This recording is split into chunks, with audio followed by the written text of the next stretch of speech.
नमस्कार, मी ॲडव्होकेट राणी सोनवणे। आज नोटरी संदर्भातच अजून एक व्हिडिओ घेऊन मी आपल्यासमोर आलेली आहे। मी शिवाजीनगर कोर्टात ॲडव्होकेट आणि नोटरी आहे, शिवाजीनगर कोर्ट पुणे येथे। आज नोटरीच्या संदर्भात एक व्हिडिओ मी आपल्यासमोर आणला आहे।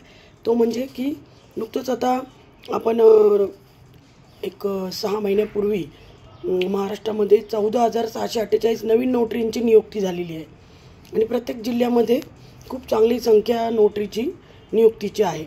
त्यामुळे आता ते नोटरीची नियुक्ती झाल्यानंतर आता काही दिवसापासून काही नोटिफिकेशन निघत आहेत की जे नोटरी संदर्भात आहेत की ते एक नोटिफिकेशन असं होतं की जेव्हा नोटरींची नवीन नियुक्ती झाली होती तर ते एक नोटिफिकेशन असं होतं की एका नोटरीला सस्पेंड केलं होतं त्यांनी की जे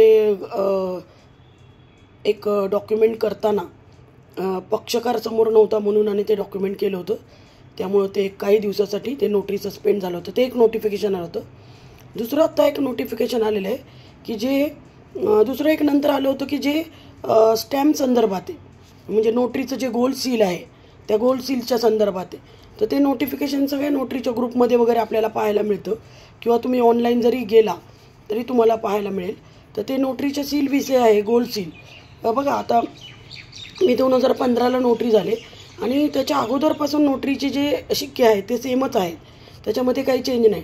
पण आता ही जी नवीन नोटरी नियुक्ती झालेली आहेत आता नुकतीच काही महिन्यापूर्वी की जी महाराष्ट्रामध्ये खूप मोठ्या संख्येने झालेली आहे पहिल्या वेळेस, तर ह्या टप्प्यामध्ये जे नोटरीचे शिक्के तयार केलेत नोटरी लोकांनी नवीन, त्यात काही काही वेगळे पण शिक्के तयार झालेले आहेत की जसं की ॲफिडेविटचा शिक्का एक वेगळा आहे आणि काही काही बरेचसे शिक्के वाढवून ते शिक्के केलेले आहेत। तर मला असं वाटतं की नोटरीचे जे शिक्के आहे ना ते ठराविकच आहेत, जसं की बिफोर मी गोल्ड सील, छोटा gold seal, attested true copy, noted and serial number आणि डेट, हे एवढेच शिक्के आहेत। याच्या व्यतिरिक्त आणि समजा आयडेंटिफिकेशनचा, ॲडव्होकेटच्या आयडेंटिफिकेशनचा एक 7 ते आय थिंक 8 शिक्के जे आहेत ते तेवढेच आहेत शिक्के, आणि ते शिक्केच लागणार आहेत, ते बाकीचे शिक्क्यांची गरज नाही। तर त्या संदर्भात एक व्हिडिओ असा होता की नोटरीच्या गोल्ड सीलवर काय काय पाहिजे। बघा, गोल्ड सीलचा जो आहे त्याला एक ठराविक मोजमाप आहे, त्याला ठराविक साईज दिलेली आहे। आय थिंक नोटरी ॲक्टप्रमाणे 5 cm दिलं आहे त्याची साईज, आणि नोटरी ॲक्टप्रमाणे त्या सीलवर काय काय हवं आहे ते पण दिलेलं आहे, त्याचा फॉर्मॅट, त्याचा शिक्का दिलेला आहे की काय काय त्याच्यामध्ये हवं आहे। तर ते नोटरी सील जो गोल्ड सील जो सगळ्यात महत्त्वाचा असतो, तो प्रत्येक डॉक्युमेंटवर कोणतंही डॉक्युमेंट आलं तर तुम्ही मारता त्याच्यावर ते गरजेचं असतं। तर ते जे माहिती आहे तीच लिहिलं, त्याच्यामध्ये नाव आहे, त्याच्यामध्ये तुमची एक्सपायरी डेट आहे, त्याच्यामध्ये तुमचा सनद याचा नोटरीचा नंबर आहे आणि त्याच्यामध्ये एरिया आहे।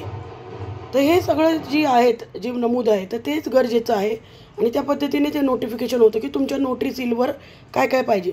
जर आता माझं 2025पर्यंत माझं नोटरी होतं आणि 2025 नंतर आता 30पर्यंत माझं नोटरी रिन्युअल झालं, मग आता मी 2025चा नोटरीचा सील बंद करीन आणि 30चा करीन।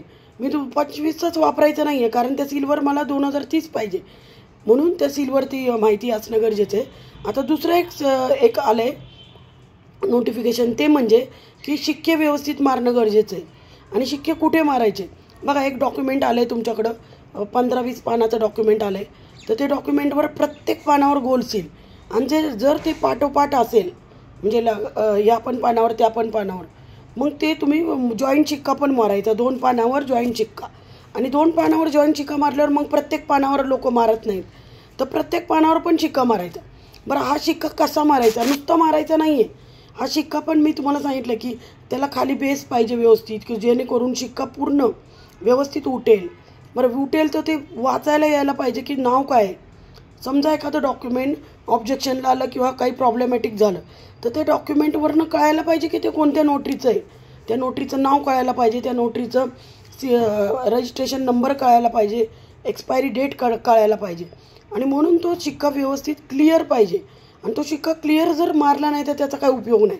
त्यामुळे नोटरीचा जो शिक्का आहे तो प्रत्येक पानावर गोल्ड सील हे मारायचं आहे, जॉईंटवर पण मारायचं आहे। जॉईंटवर कुठं मारणार आहे तुम्ही? मधी आणि वरती, आणि साईडला जो मारतो तुम्ही लेफ्ट साईडला मारायचा प्रत्येक एका या पानावर लेफ्ट साईडला आणि या पानावर राईट साईडला आणि लेफ्ट साईडला मारताना जिथं ते मजकूर नाही आहे, जिथं कोरं जागा आहे तिथं मारायची. तर अशा पद्धतीने हे नोटरीचे सील तुम्हाला मारायचे आहेत.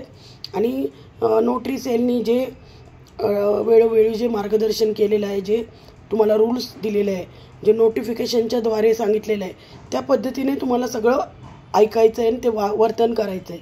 कारण ही नोटरीचं खूप हे नोटरीचं जे आपल्याला अपॉइंटमेंट मिळालेली ती खूप महत्त्वाची आहे आणि ती कंटिन्यू आपली राहणं गरजेचं आहे. कारण आता नोटरी सेल खूप जागृत झालेलं आहे आणि म्हणून मग आपल्याकडनं काही चूक झाली तर नोटरी सेल किंवा लॉ मिनिस्टर आपल्यावर ॲक्शन घेऊ शकते किंवा घेतील. म्हणून हा व्हिडिओ मी बनवलेला आहे. तर त्या प्रमाणे नक्की काम करा. थँक्यू. बाय.